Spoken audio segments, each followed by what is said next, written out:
Three of the four karma types are out of your hands. One is a storage from past life you can't access. One is already in motion as the body and the circumstances you woke up with. One is the future shape of choices you haven't made. Only one is in your hand today.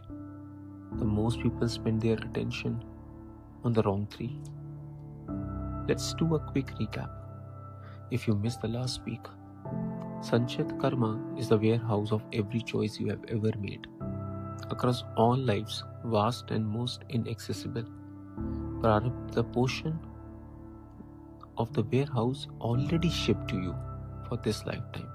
The body, the family, the country, already moving, cannot be undone. Agami is the future. Your present choices are setting in motion.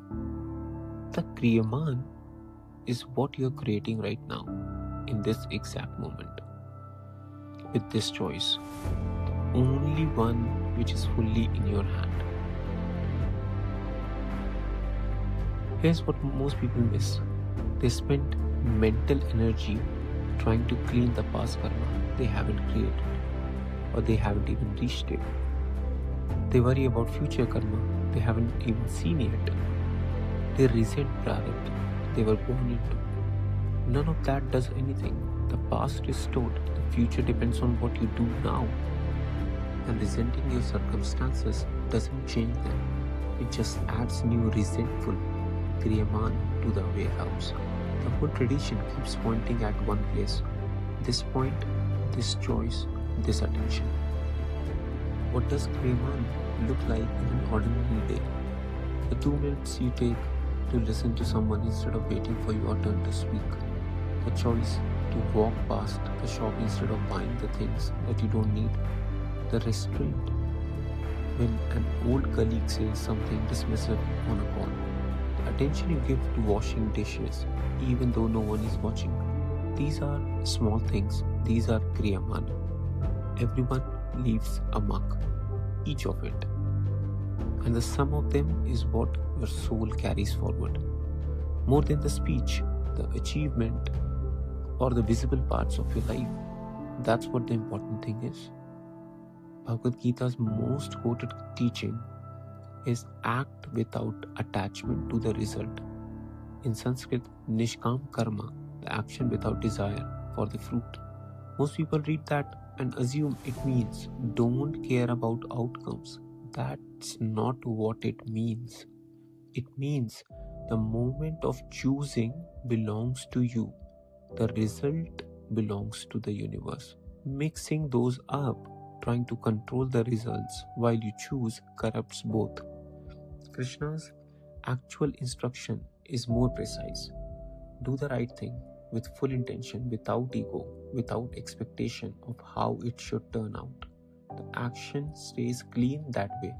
The Kriyamana you create is undistorted. Here's the part most modern interpretations skip. Kriyamana is not just about what you do, it's about how you do it. If you act kindly but resent every second of it, action has karmic weight, and so does the resentment. If you do the technically right thing for the wrong reason, to be seen, to feel superior, to manipulate someone, the Kriyamana you have created is mixed. If you intend harm but never act on it, that intention itself leaves a trace. This is why tradition emphasizes the mind's posture during the action. Not just do things, do them without attachment, without ego, without resentment.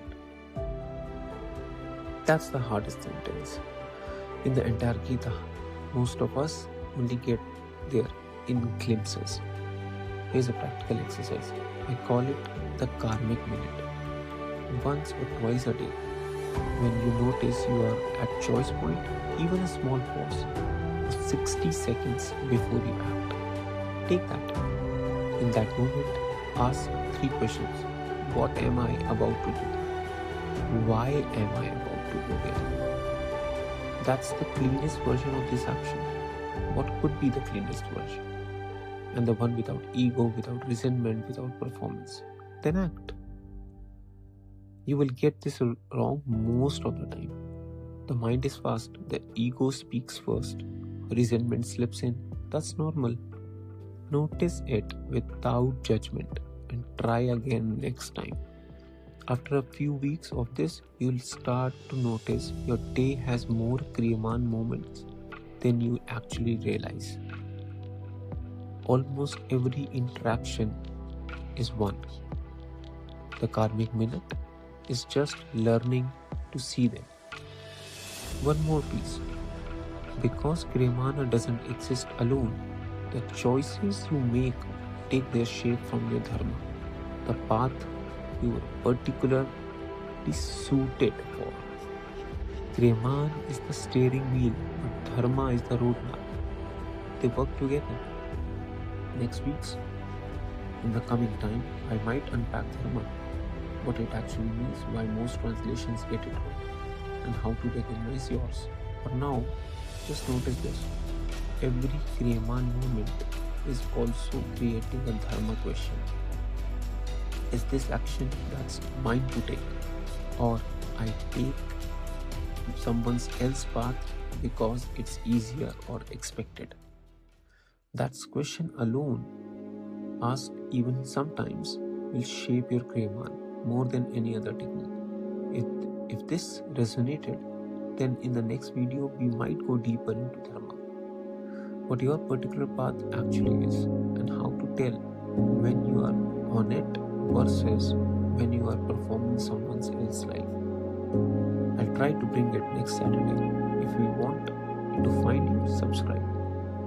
This is the Karma Cosmos. New reflections every Saturday. Shorter ones during the week. No religion, no guru. Just the actual ideas explained clearly. See you next week.